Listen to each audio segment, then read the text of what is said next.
পরে জিরমিয়ে নিকটে সদাপ্রভু এই বাক্য উপস্থিত হইল, দেখো আমি সদাপ্রভু সমুদয় মর্তের ঈশ্বর, আমার অসাধ্য কি কিছু আছে?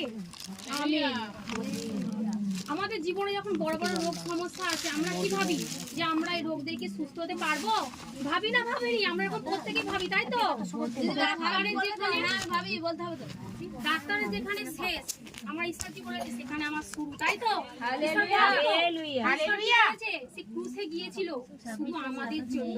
তিনি তার নিজের পুরো জীবনের ঝুঁকি নিয়েছিল, নেয় জীবন্ত, গোটা শরীরটা জীবন্ত কি করেছিল? ক্রুশবিদ্ধ করেছিল, কাঁটার মুকুট করিয়েছিল।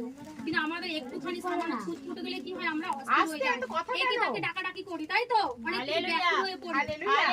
তার নিজের জীবনের ঝুঁকি নিয়েছিল তো আমাদের সুস্থ করার জন্য। তাহলে আমরা ভয় পাবো?